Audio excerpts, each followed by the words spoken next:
Voilà, je m'appelle Rudy Demotte, je suis ministre-président de la Wallonie, mais aussi de ce qu'on appelle la Fédération Wallonie-Bruxelles, donc les francophones de Belgique. Et je suis venu aujourd'hui à Paris, ce 23 juin, pour parler de la Wallonie telle qu'elle est. Pas de la Wallonie des préjugés, de celle qu'elle est, de son lien aussi avec la capitale de la francophonie belge qui est Bruxelles, mais la capitale européenne, une ville qui est pour nous une vitrine importante.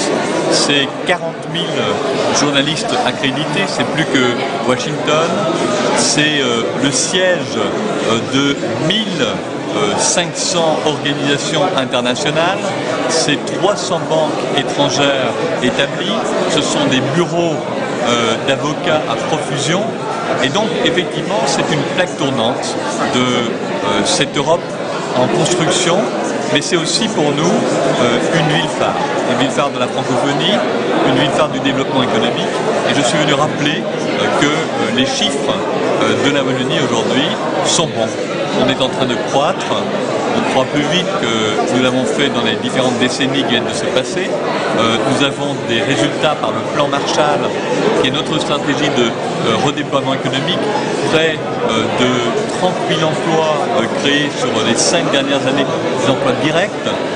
En investissement étranger, c'est 6 milliards 600 millions d'euros qui sont venus délivrer en quelque sorte les forces créatrices en Wallonie.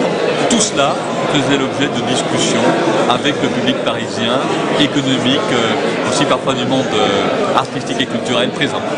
Alors aujourd'hui, quel est le message fort que vous voudriez donner aux Français?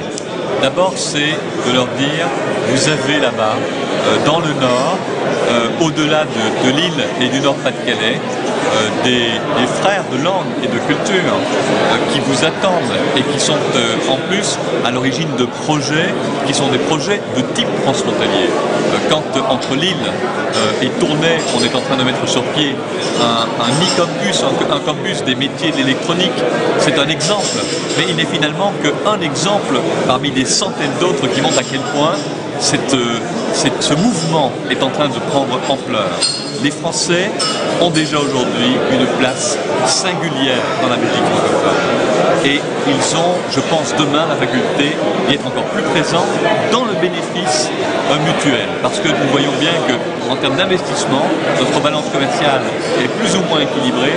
Mais ce qui est surtout évident, c'est l'entrecroisement des racines qui sont les nôtres. Et comment fait-on pour vivre sans gouvernement ? Alors, on vit en Belgique avec, en réalité, des gouvernements dans le domaine économique qui continuent à travailler.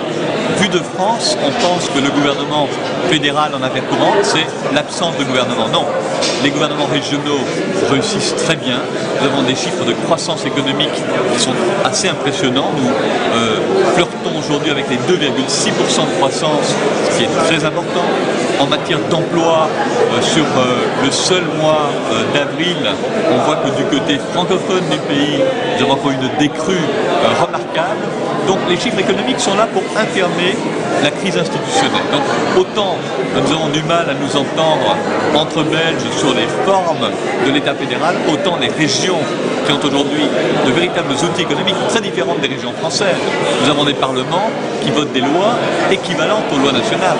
Dans le domaine économique, eh bien, celles-là font très bien leur boulot. Alors parmi ceux qui s'entendent très bien, il y a aussi les humoristes français et les humoristes belges. Oui, vous connaissez le festival du rire de Rochefort, voilà un beau lapsus, le festival du rire de Rochefort qui est un des lieux où on voit se croiser ces humoristes. Et vous savez pourquoi? Parce que finalement nous avons les mêmes racines humoristiques. Il y a un grand sens de l'autodérision qu'on connaît chez les Belges francophones, chez les Wallons, qu'on connaît aussi chez les Français. C'est quand même un trait caractéristique de notre humour commun, lié à notre langue et à notre culture. Je vous remercie.